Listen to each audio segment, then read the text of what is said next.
The story of Stripe starts with two brothers from rural Ireland and 7 lines of code that revolutionized online payments and turned their startup into a $95 billion online payments giant. But how did they take it from a small-scale startup to a dominating force in the financial industry? Let's break down Stripe's story to find out. Stripe was founded in 2010 by John and Patrick Collison, aged 19 and 21 at the time. Hailing from Dromineer, a small town on the shores of Lough Derg in County Tipperary, Ireland, both the brothers were academically gifted and showed a special interest in math and physics from a very young age. While the internet wasn't easily accessible in their remote village, they had 9 computers at home by their early teens and were paying €100 a month for a satellite broadband link.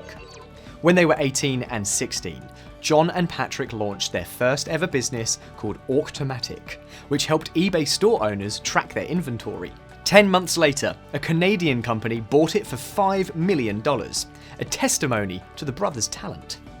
While studying at Harvard and MIT in 2009 and continuing to develop apps, the idea for Stripe was born out of their own experiences with running an internet business, where, according to John, the hardest part was finding ways of accepting customers' money. Having stumbled upon a problem that no one else seemed to have solved, they soon realised that this wasn't for lack of trying. It was just because developing this kind of secure and reliable payment system was a pretty tough job. All the online payment methods that existed back then included several steps, required many fees, and took weeks to set up, which isn't something that the Collison brothers wanted to do.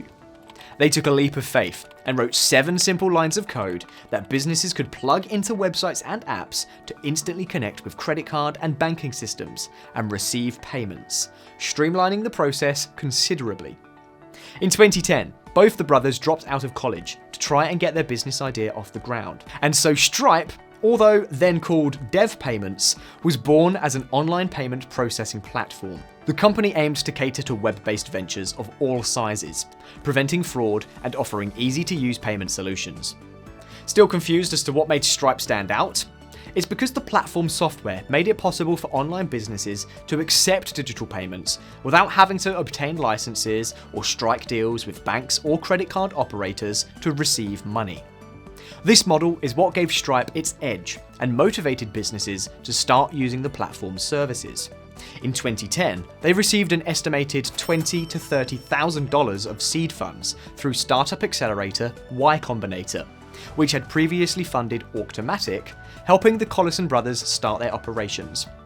John and Patrick did all they could to try and kick off their idea.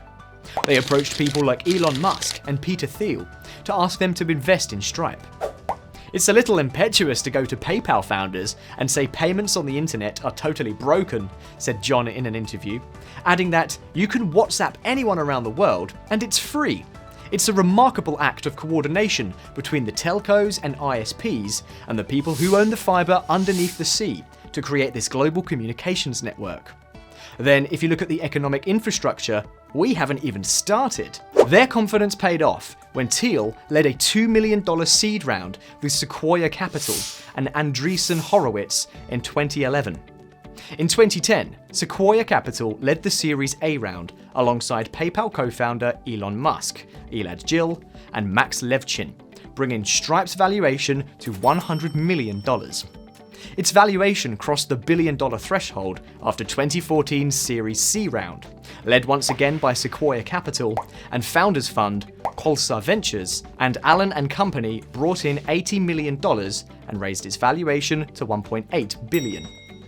In total, Stripe has held 10 equity funding rounds, from its pre-seed Y Combinator round to its most recent $600 million Series H round that valued the company at a whopping $95 billion.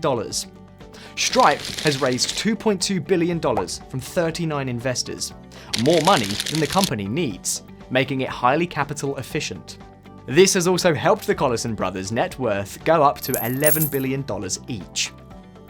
This video is brought to you by Wishpond. Want to sell products but don't want to build an e-store? Now you can connect Stripe to a Wishpond landing page and accept payments without an e-shop. It's as simple as that. But that's not all. You also get a dedicated marketing team, helping you get more traffic and increase sales. Click the link in the description to learn more about our all-in-one marketing platform. Stripe processes hundreds of billions of dollars every year at a charge of only 2.9% of the total transaction value and 30 cents for every transaction. Stripe's current client roster includes big names such as Google, Slack, Zoom, Shopify, Lyft, Amazon, and more, meaning that more than half of the world's users might be making their purchases through a Stripe-powered business without them even knowing. As they say, good design is invisible, a motto that Stripe has taken pretty seriously. And because so many tech giants in the world use Stripe for their financial transactions, it's been fairly easy for the company to approach investors and venture capitalists the way it does. Currently, Stripe's primary competitors are platforms like PayPal, WePay, and Silicon Valley's very own Square, valued at $112 billion. However, in order to become the leading online payments platform, Stripe will need to continue to expand beyond the US. This is a strategy that they've been pursuing through investments and acquisitions of payments companies and neobanks based in places such as the UK, US, Mexico, Philippines, Israel, Pakistan, and Nigeria. Stripe is especially committed to European expansion and plans to add 1,000 jobs in Ireland alone over the next 5 years, with John Collison saying that the growth opportunity for the European digital economy is immense. It's pretty safe to assume that the internet will be the primary source for monetary transactions very soon. The Collison brothers themselves have frequently said that their goal is to increase the GDP of the internet, and that we're still in the early stages of an internet economy. Stripe is ready to deal with this huge shift in terms of how we handle our finances. Currently, Stripe is available for businesses in 42 countries and can accept payments from anywhere in the world.